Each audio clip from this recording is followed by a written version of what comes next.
तो भाई सुबह सुबह पहली क्लास के लिए हम आ गए हैं, कौन से चैप्टर को रिवाइज करने बताइए जरा। कंट्रोलिंग। कंट्रोलिंग नाम आखिरी फंक्शन ऑफ मैनेजमेंट है, ये कौन सा है? It is the last function of management, और इससे जस्ट पहले जो फंक्शन ऑफ मैनेजमेंट होता है वो इनिशिएट करता है एक्शन को। नाम क्या है उसका? डायरेक्टिंग। जब एक्शन को आप इनिशिएट कर लोगे तो वो जो काम आपने इनिशिएट किया है वो आपके प्लान्ड एक्टिविटीज के अकॉर्डिंग या टारगेट के अकॉर्डिंग गया है या नहीं गया है, उस चीज को करने के लिए चैप्टर बनाया गया। नाम क्या है इसका? कंट्रोलिंग। स्पेशल बात ये है, ये लास्ट फंक्शन ऑफ मैनेजमेंट है। क्या है ये? Last function of management, and all the other function of management would be meaningless अगर हम कंट्रोलिंग नहीं करेंगे तो। क्या मेरी बात समझ में आती है? जितने भी आप अच्छे स्टेप्स कर लीजिए, अगर आपने कंट्रोलिंग ढंग से नहीं किया है तो कोई भी आपको फ्रूटफुल चीज नहीं मिलेगी। क्या मेरी बात समझ में आती है? ऐसी कुछ स्पेशलिटी हमने पढ़ी, तो देखो जरा ध्यान से। सबसे पहला चिंटू पॉइंट क्या है ये? And it is a last function. It refers to the process of setting up standards, measurement of performance, comparison of actual performance with standard performance, then finding out deviation, then analyzing the deviation and then taking corrective action। ये सारे steps है जिसमें से एक दो step को भूल के बीच में अगर आप लिख दोगे तो मीनिंग बन जाती है। क्या मेरी बात समझ में आती है? ये है हमारी कंट्रोलिंग की meaning. It aims at ensuring that activities in the organisation are performed as per plan. क्या मेरी बात समझ में आती है? ठीक है। उसके बाद फीचर्स आते हैं। सबसे पहला क्या है? सबसे जो ज्यादा गोल ओरिएंटेड फंक्शन होता है कि गोल्स अचीव हुए हैं या नहीं हुए, वो सबसे ज्यादा कौन सा है? ये कंट्रोलिंग है। देखिए, controlling is a function of management, ensure करता है that overall activities in the organisation are in consistent. Consistent का मतलब है साथ साथ में चल रही हैं with the short and long term objectives जो कि आपने सेट किए होंगे प्लानिंग वाले स्टेज पे। उसके बाद सेकंड पॉइंट क्या है? It is pervasive. ये परवेसिव जो है थोड़ा सा अलग है।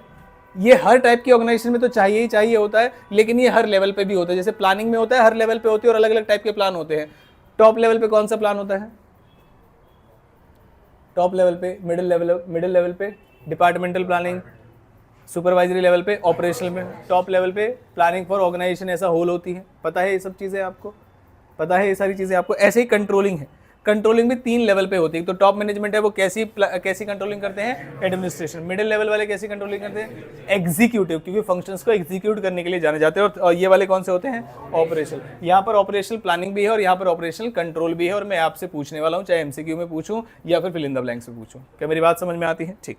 उसके बाद नेक्स्ट थर्ड पॉइंट क्या है? It is a continuous. का मतलब होता है अगर आप कंट्रोलिंग करते हो, जैसे फॉर एग्जांपल आपने 12 महीने के लिए कोई काम लिया है, तो आप शॉर्ट टारगेट्स बनाइए। आपने महीने के जो भी गोल्स रखे हैं कि एक महीने में इतना काम खत्म कर लेना है, तो एक महीने के बाद देखो कितना काम हो गया है। इसी को बोलते हैं कि जब आप ये कंट्रोल करेंगे उसके बाद आगे डेविएशंस को सेट करेंगे। मान लीजिए मैंने कहा मुझे पूरे साल में 12 लाख यूनिट्स बनानी है।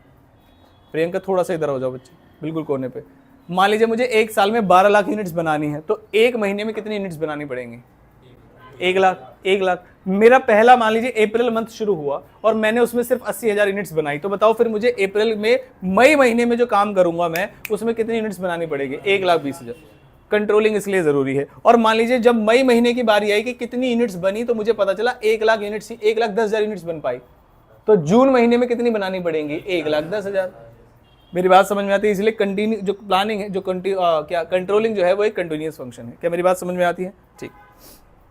फोर्थ पॉइंट, डायनेमिक का मतलब क्या होता है कि जब आप प्लान करते हैं तो सिचुएशन कुछ और होती है, जब आप कंट्रोलिंग अप्लाई करके देखते हो, जैसे एग्जीक्यूट होना होता है। जैसे फॉर एग्जांपल किसी बच्चे ने सोचा था कि फरवरी में तो पहली तारीख से पढ़ूंगा या पढ़ूंगी, लेकिन सिचुएशन बदल जाती है।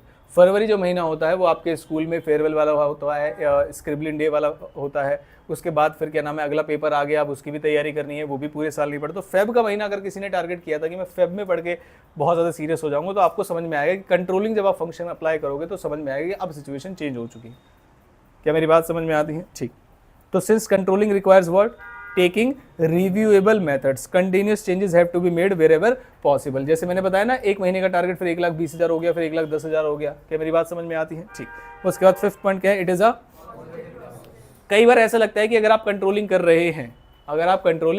रहे हैं तो पॉजिटिव प्रोसेस है या नेगेटिव। फॉर एग्जाम्पल जैसे मान लीजिए क्लास 5:30 बजे की थी, और ऐसा बहुत रेयरली होगा कि आधा घंटा हम कभी पूरे साल में क्लास में लेट आए, ये आप भी जानते हैं। अगर मान लीजिए अब हम कंट्रोलिंग फंक्शन अपनाने लगे तो आपको बिल्कुल अच्छा नहीं लगेगा अगर हम क्या नाम है ये सीसीटीवी फुटेज निकालें कि आप आधे घंटे से हर एक बच्चा क्या कर रहा था, कितने बच्चे पढ़ाई कर रहे थे, कितने बच्चे पढ़ाई नहीं कर रहे थे। पेरेंट्स के साथ मीटिंग में वो चीज़ हम डिस्कस करें। जिसके ऊपर अप्लाई किया जाता है उसे कभी कंट्रोलिंग अच्छी नहीं लगती। मेरी बात समझ में आती है? लेकिन वो उसके गोल्स के लिए ठीक है। हो सकता है मैं एक बार पेरेंट्स को बुला के दिखा दे तो बच्चा सुधर जाएगा, और अगले एक महीने जितना भी, जब तक भी आपके लास्ट पेपर कौन सी तारीख को है? 26 तारीख को। तो मुझे लगता है पेरेंट्स बड़ा स्ट्रिक्ट तरीके से आपसे बात करेंगे कि जब नहीं पढ़ना तो बता दो या ऐसा कुछ। अगर हम बच्चे का दिखा दें कि पूरे दिन से अब 1 घंटा पढ़ने आया है बच्चा, आधा घंटा क्लास में टीचर नहीं है, अगले दिन उनका टेस्ट है सेम चैप्टर का, बच्चे की सीरियसनेस लेवल देख लीजिए। मेरी बात समझ में आती है आपको? तो जिसके ऊपर अप्लाई की जाती है कंट्रोलिंग, उसे कभी नहीं अच्छी लगती, इसलिए फीचर्स में उसे क्लैरिफाई करना पड़ा कि कंट्रोलिंग एक ऐसी प्रोसेस है, बताओ जरा, पॉजिटिव प्रोसेस है। कैसी प्रोसेस है? पॉजिटिव प्रोसेस है। तो देखिए controlling, it is the making things, it is to make things happen, to achieve with goal, क्या? Achieve the goal stated constant. Constants का मतलब क्या होता है? लिमिटेशन। चीजें कराना, चीजें एग्जीक्यूट कराना, चीजें हो जाए, चीजें डेविएट ना हो, ये मेन फोकस होता है किस चीज का? कंट्रोलिंग। क्या मेरी बात समझ में आती है? क्योंकि मैं दूसरा पहलू भी जानता हूँ क्लास का। सर पूरे दिन से घर पे पढ़ाई कर रहे थे, सुबह भी आके हमने पढ़ाई की, अब जाके यार दोस्त मिले हैं, खुद ही आप कहते हो बाहर मत घुमा करो, गलती से पूरे साल में आप क्लास में आधा घंटा लेट अगर हमने बात कर ली तो इतना बड़ा क्या गुनाह कर दिया आप बताओ। तो ये दूसरा पहलू है, वो बच्चे का पॉइंट ऑफ व्यू है। इसे जीवन में एम्पैथी बोलते हैं। क्या बोलते हैं इसको? एम्पैथी। एम्पैथी का मतलब होता है दूसरे के शूज़ में अपने आप को रख के देखना। शूज़ मतलब पोजीशन। मेरी बात समझ में आती है? अब वो कहने लगे भाई अब मेरा नंबर आपको आएगा नहीं। अब आते हैं प्रोसेस पे। प्रोसेस में कितनी स्टेप्स है? पहला स्टेप क्या है? स्टैंडर्ड परफॉर्मेंस के अंदर क्या लिखा होना चाहिए ये बता रहा हूं मैं आपको, हिंदी में समझा रहा हूं ताकि आप अगर कल को बनाने लगे तो सही चीज बनाएं। सेटिंग अप परफॉर्मेंस स्टैंडर्ड्स का मतलब ये होता है कि जो आपके स्टैंडर्ड्स हैं वही क्राइटेरिया बनते हैं आगे जाके, जिसे आप कंपेयर करते हैं एक्चुअल परफॉर्मेंस को। अगर मान लीजिए आपने कोई स्टैंडर्ड सेट नहीं कर रखा कि पूरे दिन में कितने घंटे पढ़ाई करनी है, तो एक ही जवाब दोगे हमेशा पेरेंट्स को, अभी तो पढ़ा था, अभी तो पढ़ा था, अभी तो रखिए। मेरी बात समझ में आती है? अगर आपने स्टैंडर्ड सेट किए हो कि मुझे पूरे दिन में 3-3 घंटे के 3 स्लॉट निकालने जिसमें मैं पढ़ाई करूंगा या करूंगी और उसमें मेरे हाथ में फ़ोन नहीं होगा, तो लगा लीजिए आप किसी भी लेवल के एग्जाम को क्रैक कर सकते हैं। आज की डेट से अगर आप 3-3 घंटों के स्लॉट बना ले, पूरे दिन बिल्कुल पढ़ने की जरूरत नहीं होती कोई भी एग्जाम से। मेरी बात समझ में आती है? 3 घंटे के स्लॉट कैसे बन सकते हैं? अगर आप किसी तरीके से, आप तो बहुत ज़्यादा सर्दी भी नहीं है, आप ऐसे स्लॉट बना लीजिए सुबह 6 बजे से लेकर 9 बजे तक पढ़ाई करनी है। जो बच्चे जल्दी नहीं आ रहे हैं यहाँ पर, सुबह 6 नहीं तो 7 से 10 तक पढ़ाई करनी है, फिर उसके बाद कोचिंग में आ जाना है। फिर सेल्फ स्टडी की बात कर रहा हूँ, कोचिंग में आके जो पढ़ाई की उसे काउंट मत करो, घर जाके फिर 2 से 5 या 1 से 4 पढ़ना है और रात को 3 घंटे पढ़ लिए। पूरा टारगेट बनाना है आपको, ये नहीं कि अभी 2 घंटे पढ़ लिया बाद में कंपनसेट करूंगा, नहीं। 3-3 घंटे के अगर आपने 3 शिफ्ट को एग्जीक्यूट कर लिया जब आपके पास फोन नहीं है, तो आप समझ लेना स्कोर ऑटोमेटिकली जितना भी आ रहा होगा उससे काफ़ी ज़्यादा बढ़ जाएगा। जैसे मैंने कुछ बच्चों को सलाह दी थी कि आप कोचिंग में आइए 8:30 बजे या 9 बजे, और बहुत सारे बच्चे मान भी रहे हैं उस बात को और आपको खुद भी लग रहा होगा कि ये चीज़ सही है। अगर आप 11 बजे आते हैं और 1:30-2 बजे से लगने लगता है यार चले जाए फिर आ जाए, उसमें मज़ा नहीं आ रहा था। 9 बजे बच्चे कोचिंग में आ जाते हैं, आज नहीं आए वैसे, 9 बजे बच्चे कोचिंग में आ जाते हैं, 12:30 बजे अपने घर चले जाते हैं। 1-2 बजे कोई पढ़ाई का टाइम नहीं होता जिस समय आप यहाँ पर आते हैं। खाना खाइए, रेस्ट कीजिए, फिर आइए शाम को पढ़ने, फिर अपना पढ़ने बैठ जाइए। मेरी बात समझ में आती है? तो ये मेरे सभी लोगों को सजेशन है कि अगर घर पे पढ़ाई नहीं हो रही है और घर पे ऐसा एनवायरनमेंट नहीं बन पा रहा है तो आप आइए। जिस समय मैं आपको बुला रहा हूँ उस समय भीड़ नहीं होती, जिस समय शेड्यूल आता है उस समय भीड़ होती। मेरी बात समझ में आती है? तो जिन लोगों को थोड़े से एक्स्ट्रा मार्क्स चाहिए, समझ में आता है, उस समय भीड़ नहीं होती, पढ़ाई हो जाती है, कुछ कहने की जरूरत नहीं पड़ती, इधर बैठ जाओ उधर बैठ जाओ, बढ़िया पढ़ाई होती है। मेरी बात समझ में आती है? पक्की बात है? ठीक है, तो आ जाते हैं, पहला पॉइंट क्या है बताओ जरा? Setting performance standards. क्या स्टैंडर्ड्स ऐसा क्राइटेरिया होता है जिसके अगेंस्ट देखते हैं एक्चुअल परफॉर्मेंस को मेजर किया जाता है। फॉर एग्जाम्पल मैंने कहा मैंने बना दी 1.5 लाख यूनिट्स। कितनी बना दी? 1.5 लाख यूनिट्स। तो बताओ मैंने काम ज़्यादा किया जितना सोचा था या उससे कम किया? मैंने तो बताया नहीं ना अभी मैंने परफॉर्मेंस स्टैंडर्ड्स किसके हिसाब से बनाया। मैंने पूरे साल में बनाई है 1.5 लाख यूनिट्स, जबकि पूरे साल में कितनी बनानी थी? 12 लाख। काम ज़्यादा किया है, काम कम किया है? ये तब पता चलेगा आपको जब आपके पास स्टैंडर्ड्स होंगे कि पूरे साल का स्टैंडर्ड क्या था जो मैं पूरे साल की जितनी एक्चुअल परफॉर्मेंस है उसे मेजर करूं। तो स्टैंडर्ड्स वो क्राइटेरिया है जिसके अगेंस्ट आप सारी मेजरमेंट ऑफ परफॉर्मेंस करोगे। क्या मेरी बात समझ में आती है? दूसरा सेकंड पॉइंट क्या है? मेजरमेंट ऑफ एक्चुअल परफॉर्मेंस करते समय आप देखना रिलायबल तरीके से आप चीजों को मेजर करें और उसी बेस पे मेजर करें जिस बेस पे आपने स्टैंडर्ड्स बनाए हैं। अगर आपने जो स्टैंडर्ड्स बनाए हैं वो अगर आपने महीने नहीं क्वार्टरली बनाए हैं तो आप एक्चुअल परफॉर्मेंस भी कैसे मेजर करोगे? क्वार्टर में। मेरी बात समझिए? अगर आपने स्टैंडर्ड्स हाफ ईयरली बनाए हैं तो हाफ ईयरली। मैंने एक बच्चे से कहा था, मैंने कहा भाई एक दिन में कितने घंटे पढ़ाई करनी है? 9। कितने घंटे पढ़ाई करनी है? 9। वो कह रहा मैंने 20 किए, लेकिन मिनट्स। तो स्टैंडर्ड्स किस में सेट थे? आवर्स में। और एक्चुअल परफॉर्मेंस किस में कर रहे हो आप? मिनट्स में। मैंने कहा भाई 9 घंटे पढ़ाई करने से कर 18 घंटे पढ़ाई की मैंने, लेकिन पूरे वीक में। तो स्टैंडर्ड्स कैसे थे? पर डे के, और आपने मेजरमेंट कैसे की, पूरे वीक के, तो क्या असली कंपैरिजन हो पाएगा? Answer is no. तो जिन टर्म्स में, चाहे वो केजी है, चाहे वो क्वांटिटी है, चाहे वो टाइम है, चाहे वो आवर्स है, जिन टर्म्स में जितने भी दिन के बीच में अगर स्टैंडर्ड सेट किए गए हैं, मेजरमेंट ऑफ परफॉर्मेंस बिल्कुल उसके अकॉर्डिंग होनी चाहिए, तभी आप अच्छे से कंपेयर कर पाएंगे। क्या मेरी बात समझ में आती है? ठीक। उसके बाद आते हैं नेक्स्ट, थर्ड पॉइंट क्या है, ये कोई बहुत ज़्यादा बड़ा, इसमें कंपेयर करते हैं एक्चुअल परफॉर्मेंस को, कौन सी परफॉर्मेंस से, स्टैंडर्ड परफॉर्मेंस से, और फाइंड आउट करते हैं क्या, डेविएशन। मैंने स्टैंडर्ड बनाया था 1 महीने में 1 लाख यूनिट्स बनाऊंगा, और बनी कितनी थी, 80,000, बनी कितनी थी, 80,000। मैंने जब डेविएशन को काउंट किया तो मुझे क्या पता चला कि एक 80,000 यूनिट्स क्यों बनी है, 20,000 क्यों कम बनी है। मेरा ऑफिस शुरू होता है 9 बजे से, और मैंने देखा जो लोग जब ऑफिस में आ जाते हैं 9 बजे, 1 घंटा लगा देते हैं काम शुरू करने में। तू भी आ गया, तू भी आ गया, और बता, और सब बढ़िया, इस सब में 1 घंटा चला जाता है। जब मैंने चेक किया कि अब 10-20,000 यूनिट्स कम क्यों बन रही हैं, फिर मैंने चेक किया जो ऑफिस क्लोजिंग टाइम है वो 7 बजे, और 6 बजे से ही लोग इधर उधर में लग जाते हैं, कब निकले, बैग पैक कर ले, ये कर ले, वो कर ले। तो स्टार्टिंग का 1 घंटा और लास्ट का 1 घंटा मैंने ऐसा एनालाइज किया कि ये वाला काम जो है बच्चों का, या ये वाला काम मेरे एम्प्लॉयज़ का, वो फ्रूटफुल नहीं जा रहा है। मेरी बात समझ में आती है? तो उस चक्कर में हमने क्या किया, कंपनी में 9 बजे की जगह लास्ट टाइम टू एंटर कर दिया 9:15। एम्प्लॉयज उससे खुश हो गए। मैं ऐसा भी कर सकता कि 8:45 कर देता, एम्प्लॉय नाराज हो जाते, फिर नींद क्या नाम है थोड़ी खोनी पड़ती ना। आप भी स्कूल जब पहुंचते तो ऐसे सर पे करफन बांध के निकलते होगे, जब तक घड़ी उस मिनट पे ना पहुंच जाए कि अब अगर इसके बाद उठे तो फिर तो लेट हो ही जाओगे, तब तक इंसान यही सोचता है आराम कर ले। ऐसे ही अगर मैंने क्या किया, मैंने कहा 9 की जगह कितना टाइम रख दिया मैंने, 9:15, और वहां पर लिख दिया 9:15 का टाइम है काम स्टार्ट होने का। अब आप आओ चाहे 9 बजे, 9:05 पे, 9:10 पे, तो मेरे 45 मिनट्स इफेक्टिवली मैंने काम ज्यादा करा लिया, और एम्प्लॉयज को भी अच्छा लग रहा था।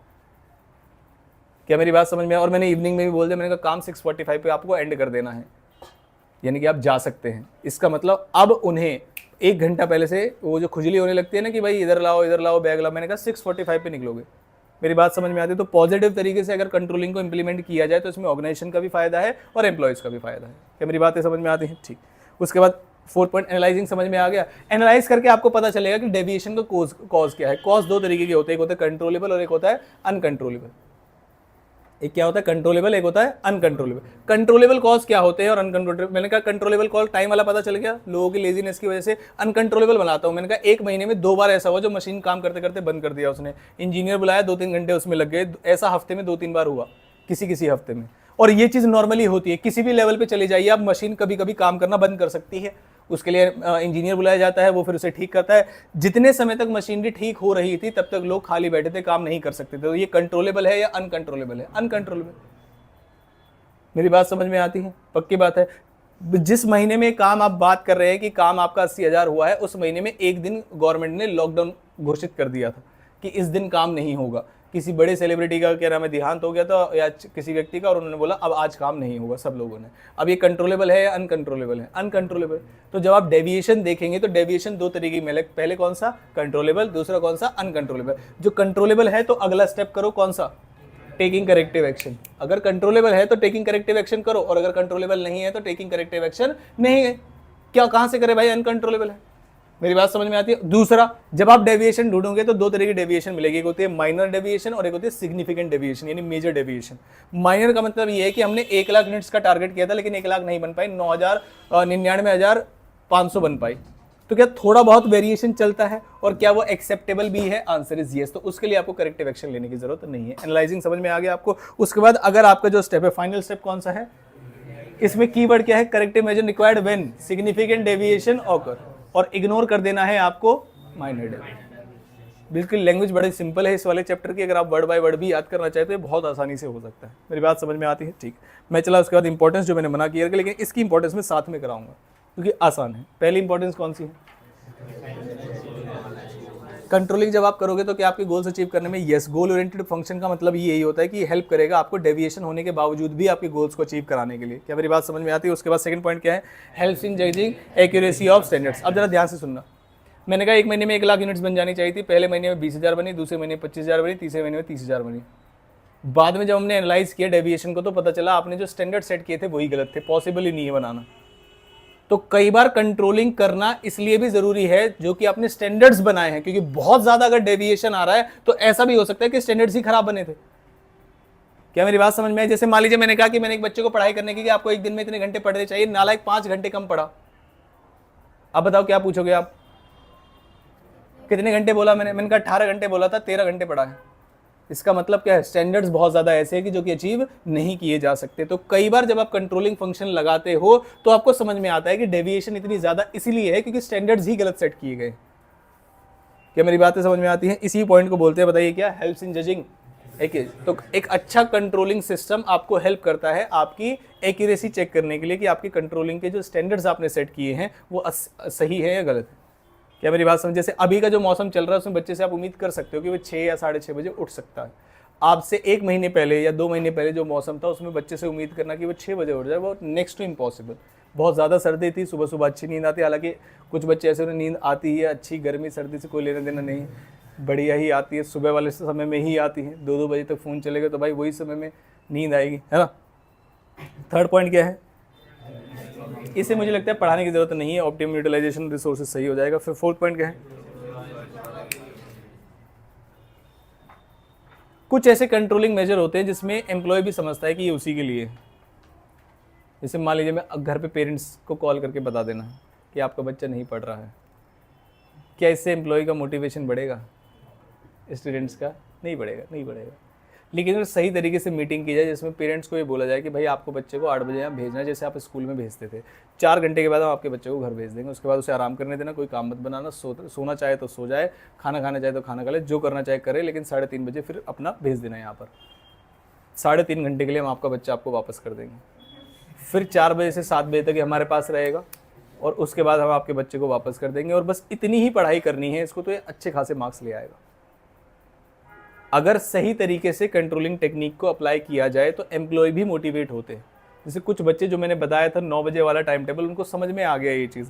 गधा मजदूरी हो रही थी, 10:30 बजे की जगह 11 बजे पहुंच रहे, 12:30 बजे सारे बच्चे जो सुबह से आए वो कह रहे हम जाए, फिर खुद का भी मन करने लगा। एनवायरमेंट से पढ़ाई होती है, सब कह रहे हम जाए, भूख लग रही है, जहाँ भूख तक नामो निशानी था, किसी ने बोल दिया भूख लग रही है, अचानक से याद आ गया घर में पनीर बनी है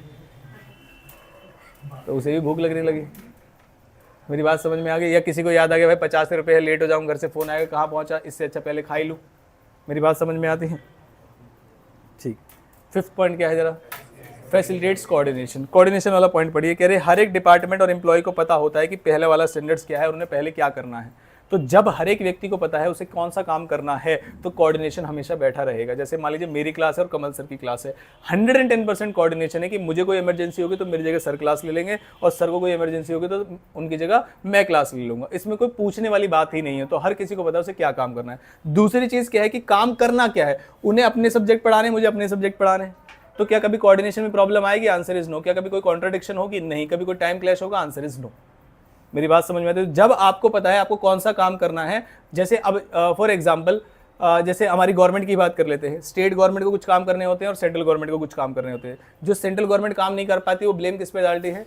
स्टेट गवर्नमेंट। और जो स्टेट गवर्नमेंट काम नहीं कर पाती वो किस पे जानते हैं? जैसे वुमेन सेफ्टी इन इंडिया, ये एक बहुत बड़ा मुद्दा है। केजरीवाल जी से कुछ कहे तो वो कहते हैं कि पुलिस मेरे कंट्रोल में है ही नहीं।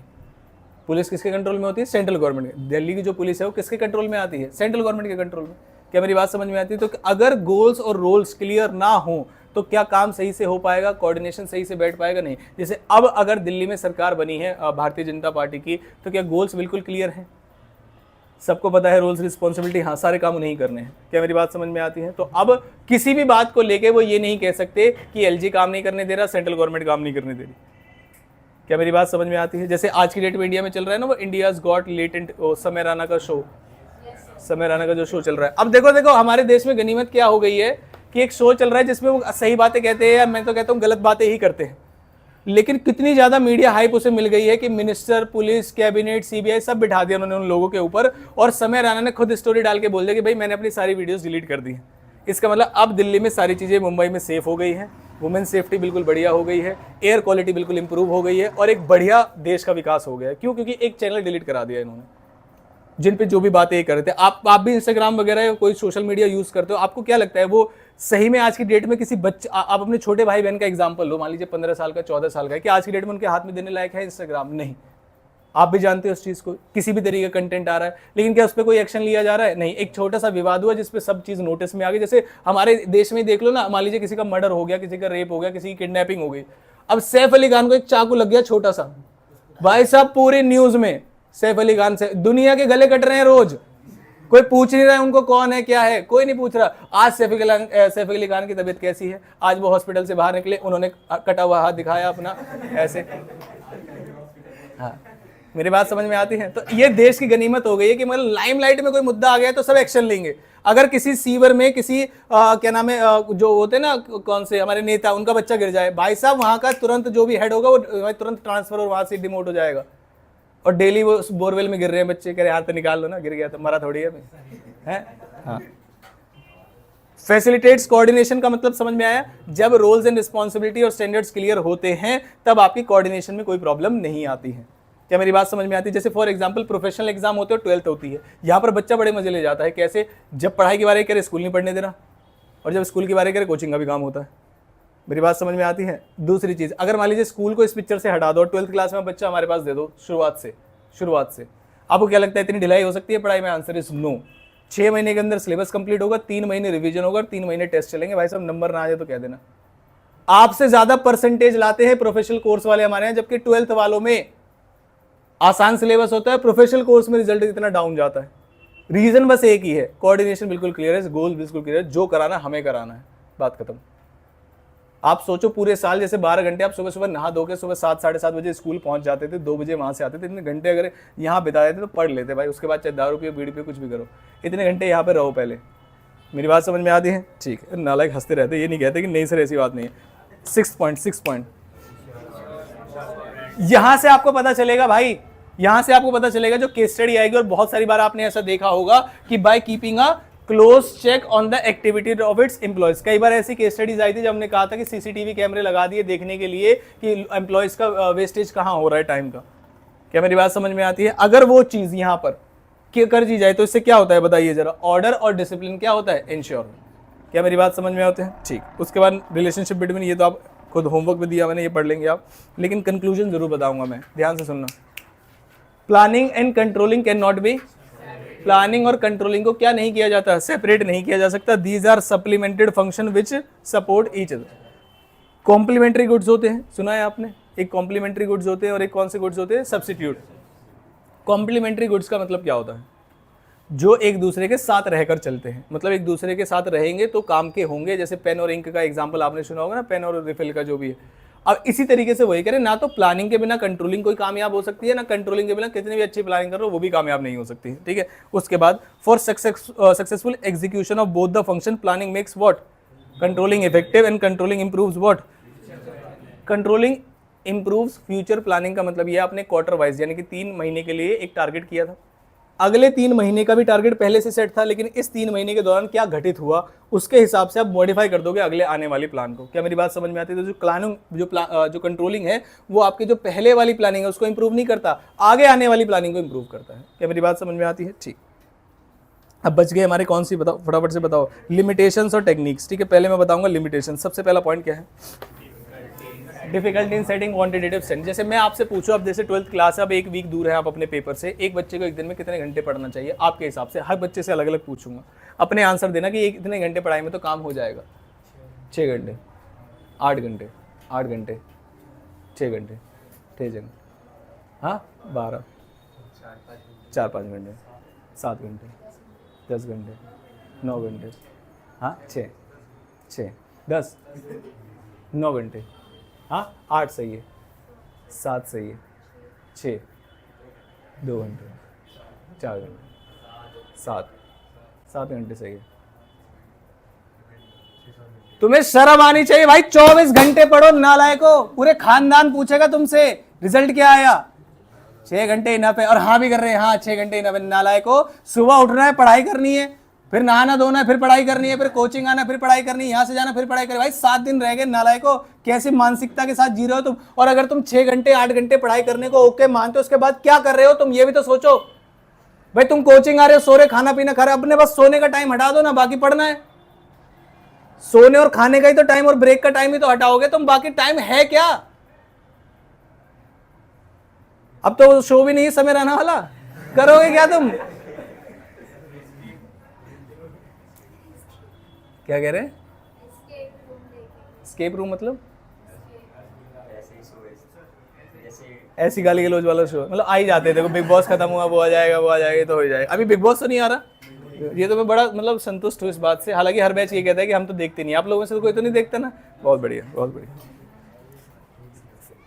यही डिफिकल्टी होती है, क्या होती है? Difficulty in setting quantitative standard, कि एक दिन में कितना काम हो जाना चाहिए, क्वांटिटी में ये बताना, नंबर्स में बताना बड़ा मुश्किल हो जाता है। हर एम्प्लॉय की अपनी एफिशिएंसी होती है, हर वर्कर की अपना काम करने का तरीका अलग होता है, सीरियसनेस अलग होती है, एफिशिएंसी अलग होती है। इन सबको ध्यान में रखते हुए एक ओवरऑल स्टैंडर्ड बनाना कि हाँ इतना काम हो जाना चाहिए क्वांटिटी में, वो बड़ा मुश्किल हो जाता है। क्या मेरी बात समझ में आती है? उसके बाद दूसरा पॉइंट क्या है? Little control over what? External factor. जैसे हम भी बहुत सारी प्लानिंग करते हैं लेकिन कभी स्कूल उसे एग्जीक्यूट नहीं होने देना चाहता। जब 1 महीने पहले हम आपसे बोल रहे थे कि भाई ऐसे पढ़ लीजिए, ऐसे पढ़ लीजिए, स्कूल मत जाइए, तो हर एक बच्चे को क्या लग रहा था कि सर आज फाइल जमा होगी, आज इनका क्या नाम है वाइवा है, वाइवा में गए तो पूरे दिन स्कूल में बैठा के रखा और फिर वापस भेज दिया। तो कुछ ऐसी चीज़ें हैं, कुछ ऐसे एक्सटर्नल फैक्टर्स हैं जो हमारे कंट्रोल में नहीं है। हम चाह के भी जितनी अच्छी कंट्रोलिंग करना चाहते हैं वो नहीं पॉसिबल हो पाती हर बच्चे के साथ। क्या मेरी बात समझ? इसे बोलते हैं little control over external factors. मान लीजिए हमने डायमेंशंस पढ़े थे चैप्टर नंबर 3 में, गवर्नमेंट की कोई पॉलिसी चेंज हो गई, कंज्यूमर के टेस्ट एंड प्रेफरेंसेस चेंज हो गए, टैक्सेशन पॉलिसी चेंज हो गई, क्या इसमें हमारा कोई रोल है? बिजनेस का कोई कंट्रोल है? Answer is no. तो कंट्रोलिंग आप कितनी भी अच्छी कर सकते हो, लेकिन जो डेविएशंस आपकी एक्सटर्नल चीजों की वजह से आई है, जो अनकंट्रोलेबल है, वो उसको थोड़ा सा गड़बड़ बना देती है। थर्ड पॉइंट क्या है? जैसा कि मैंने आपको बताया कि हमेशा जब भी आप कंट्रोलिंग की बात करेंगे तो आपके एम्प्लॉय से, आपके वर्कर से हमेशा आपको रेजिस्टेंस मिलेगी। फॉर एग्जांपल मैंने कहा कि जो 12th क्लास में आपका बच्चा पढ़ाई कर रहा है, अगर उसके हाथ में फ़ोन है तो एक चीज़ कर दो कि क्या नाम है, सीसीटीवी लगा दो उसके रूम में कि कितनी देर पढ़ाई कर रहा है और कितनी देर फ़ोन इस तरीके से चला रहा है। जब लेक्चर चलेंगे वो दूर बैठा रहेगा, जब इस तरीके से कर रहा होगा इसका मतलब क्या है? वो फ़ोन चला रहा है, चैटिंग कर रहा है। क्या मेरी बात समझ में? ये बात बच्चे को कभी नहीं अच्छी लगेगी। कितनी भी अच्छे तरीके से आप कंट्रोलिंग को इंप्लीमेंट करने की कोशिश कर लीजिए, बच्चे को या एम्प्लॉय को उतनी एक ही टाइम पे वो चीज़ अच्छी लग जाए बिल्कुल भी कंपलसरी नहीं है। क्या मेरी बात समझ में आती है? एक ही अल्टीमेटम डालूंगा मैं ग्रुप पे और पेरेंट्स से बात करूंगा कि भाई बच्चा अगर आपका सुबह 7 बजे कोचिंग पहुंचता है तो अगले दिन से भेज दो, वरना मत भेजना, क्योंकि अब चीज़ें हमारे हाथ में ज़्यादा हैं, आप लोगों के कम। आपका कोचिंग छोड़ देना ज़्यादा नुकसानदायक नहीं है, हमारा आपको कोचिंग छुड़वा देना ये आपके लिए बहुत नुकसानदायक हो सकता है। मेरी बात समझ में आती है? इस डर से आप भी आ जाओगे और पेरेंट्स भी भेज देंगे, क्योंकि हमारी इंटेंशन बिल्कुल क्लियर है, कोई आपको दबाना डराना धमकाना नहीं है, पढ़ाने की इंटेंशन है। मेरी बात समझ में आती है? लेकिन क्या ये बच्चे को कभी अच्छा लग पाएगा? Answer is no. इसलिए जब भी आप कंट्रोलिंग करते हैं, एम्प्लॉयज़ की वर्क एक्टिविटीज़ पे ध्यान रखते हैं, सीसीटीवी लगाते हैं, इससे एम्प्लॉयज़ को लगता है उनकी प्राइवेसी खराब हो रही है। मेरी बात समझ में आती है? और थोड़ा सा जो लीनियंसी के साथ काम किया जाता है वो कंफर्टेबल जोन में होकर वो काम नहीं कर पाए। मेरी बातें समझ में आती हैं? ठीक है। जैसे हमारी हर क्लास में कैमरा लगा होता है, आपको पता है, चाह के भी हम बिना बैठ के पढ़ा सकते हैं, चाह के भी हम बहुत ज़्यादा इन्फॉर्मल नहीं हो सकते हैं। मेरी बात समझ में आती है? क्लास की ड्यूरेशन है, उतनी ड्यूरेशन पे क्लास चलनी चाहिए, उतनी ड्यूरेशन की क्लास होनी चाहिए। मान लीजिए मैंने कहा आज मेरा 15 मिनट पढ़ाने का मन है, बैठो यार बात गप वप लड़ाते हैं, नहीं कर सकते। ये कंट्रोलिंग डिवाइस भी है। मेरी बातें समझ में आती हैं आपको? ठीक है। उसके बाद 4th पॉइंट, कॉस्टली प्रोसेस या फिर वर्ड का मतलब यहाँ पर ये है कि कंट्रोलिंग उतना आसान नहीं है। कंट्रोलिंग के डिवाइस, कंट्रोलिंग के एक्सपर्ट्स लगते हैं।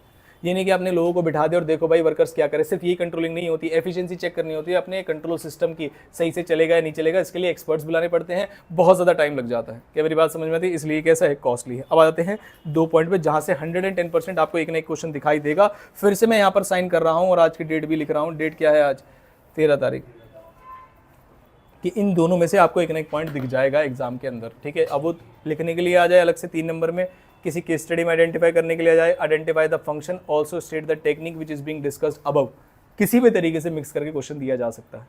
मेरी बात समझ में आती है? अब 2 है मेरे पास, पहला कौन सा है और दूसरा कौन सा है? Management by exception. अब मैं डिस्कशन करूंगा कुछ पॉइंट्स के बारे में और आपको बताना है कि मैं कौन सा वाला डिस्कस कर रहा हूं। मैंने कहा एक रेंज सेट कर लो कि अगर डेविएशन 5000 तक की है तो यार छोड़ो, इतना तो चलता है छोटा मोटा ऊपर, और उसके बाद वाली को क्या नाम है, अगर 5000 से ज्यादा की भी डेविएशन है तो आपको ध्यान देने की जरूरत है डेविएशन क्यों हो रही है, बताओ।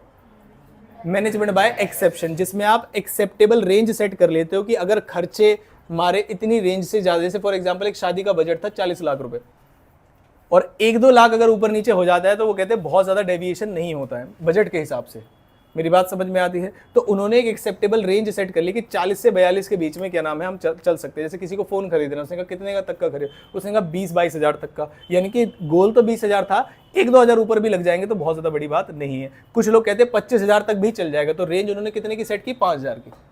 ऐसी खर्चों को लेके होता है, पूरे महीने क्या खर्चे होने चाहिए। हमने कहा रॉ मटेरियल हमारा 1 लाख रुपए तक का लग जाना चाहिए था, लेकिन पता नहीं इस बार कैसे 140 का लग गया। आपको क्या लगता है रेंज के अंदर है? नहीं, ऐसा हो सकता है कि 1 लाख का मटेरियल लग जाना चाहिए था, 1.5 का लग गया, 1.10 का लग गया। इसके ऊपर 10,000 से ऊपर जितने भी खर्चे ज्यादा गए हैं प्लांट एक्टिविटी से, उन सब पे हमें एनालाइज करने की जरूरत है। इसे बोलते हैं कंट्रोल, कौन सा? Management by exception. कि आप एक रेंज सेट कर लीजिए अमाउंट की कि इतनी अमाउंट की रेंज। जैसे फॉर एग्जांपल मैंने कहा मैंने केडीसी के खर्चे की एक लिस्ट बनाई और उसमें देखा क्या प्लान एक्टिविटीज़ थी और उसमें कितना ज़्यादा खर्चा हो गया।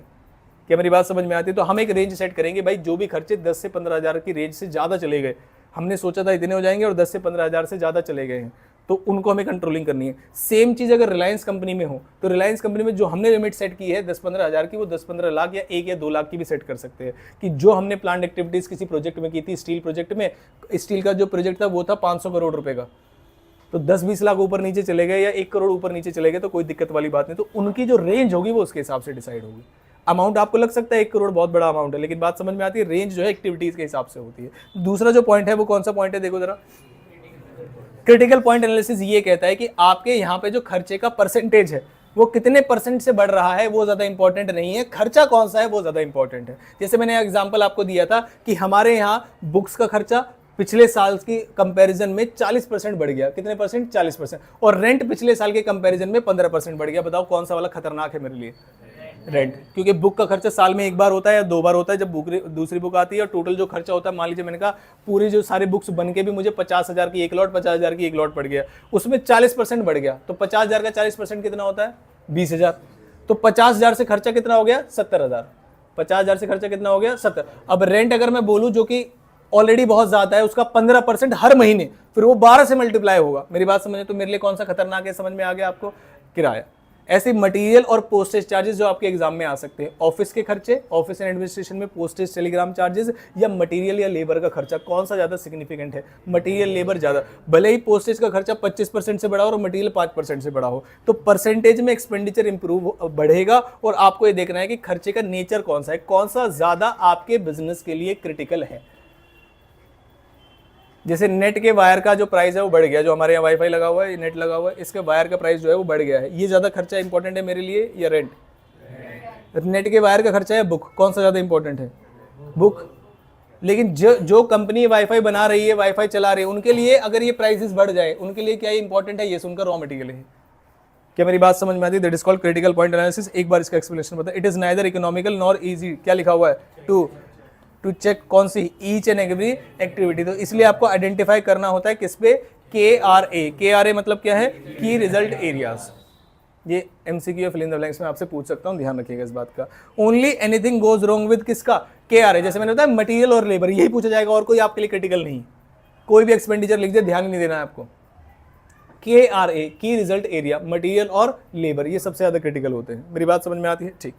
नेक्स्ट क्या लिखा है उसने? 5% लेबर बढ़ गया है या फिर मटेरियल कॉस्ट बढ़ गया है, कौन सा ज़्यादा क्रिटिकल है? 15% वाला या 5% वाला? 5% वाला ज़्यादा क्रिटिकल है।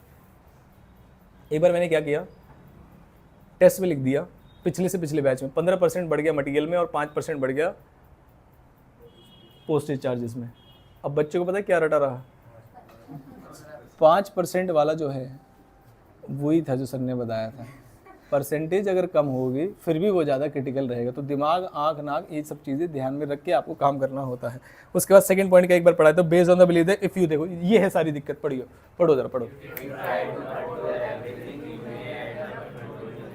उन पेरेंट्स के लिए कहावत बनाई गई है, ऐसे पेरेंट्स जो ये समझते हैं कि उन्होंने अपने बच्चे को फ़ोन नहीं दिया तो बच्चा फ़ोन से दूर है और सुधरा हुआ है। मेरे से ज़्यादा आप लोग जानते होंगे कि जिन लोगों के पास अपना पर्सनल फ़ोन नहीं है वो उन लोगों से भी आगे जिनके पास पर्सनल फ़ोन है। मैं गलत कह रहा हूँ या सही कह रहा हूँ? सबकी बात नहीं कह रहा, कुछ लोगों की बात कर रहा हूँ मैं। मेरी बात समझ में आती है? यही गलत तरीका है कि if you try to control what? Everything. तुम कितने बजे कोचिंग से निकले, कितने बजे घर आ गए, तुम्हारे पास फ़ोन नहीं है, ये नहीं है। बहुत ज़्यादा रिस्ट्रिक्शन लगाने से ही सिर्फ सॉल्यूशन नहीं होता, मेरा मानना ये है। आपको बच्चों के ऊपर भरोसा भी दिखाना होता है, थोड़ी सी लीनियंसी भी देनी होती है, थोड़ी ठोकरें भी खाने देना होता है, तब उन्हें जाके समझ में आएगा। जो चीज़ ठोकर खा के समझ में आती है वो किसी की ज्ञान देने से नहीं आती है। ये बात सही है या नहीं? यही कुछ लोग ऐसे होते कह रहे यार पहली बार ठोकर खाई, ज्ञान तो मिला लेकिन ठोकर खाने में मज़ा आया एक बार और, है। जैसे कुछ लोग क्या नाम है, इंजेक्शंस लगवाते हैं। इंजेक्शन लगवा लिए उन्होंने, बॉडी थोड़ी सी बन गई, फिर वो बीमार पड़ गए, उनका लीवर बीमार पड़ गया, है ना, दिक्कतें हो जाती है जो इंजेक्शन लगाते हैं ना बॉडी वाले। लेकिन जिस समय इंजेक्शन लगवाया था उस समय 3 महीने तक बॉडी ऐसे रही थी, ऐसे करके चलते हैं ना वो लोग, बिल्कुल ऐसे रही थी। अब बीमार पड़ा वो 6 महीने, उसके बाद फिर से कोई शादियों का सीजन आया जिसमें उसे बॉडी दिखाने थे, उसने दोबारा लगवा लिया। क्या दोबारा से बीमार पड़ जाऊंगा 6 महीने के लिए? लेकिन भाई बॉडी में मज़ा बड़ा आया था, हवा भर गई थी एकदम से। मेरी बात समझ में आती है? इसी कंसेप्ट को बोलते हैं if you try to control everything you may end up control nothing. आप सब चीज़ों को कंट्रोल नहीं कर सकते हैं, आपको एक रेंज सेट करनी पड़ेगी। तो पढ़िए, it means only what, significant deviation which go beyond the permissible limit या स्पेसिफाइड लिमिट या प्री डिटरमाइंड लिमिट।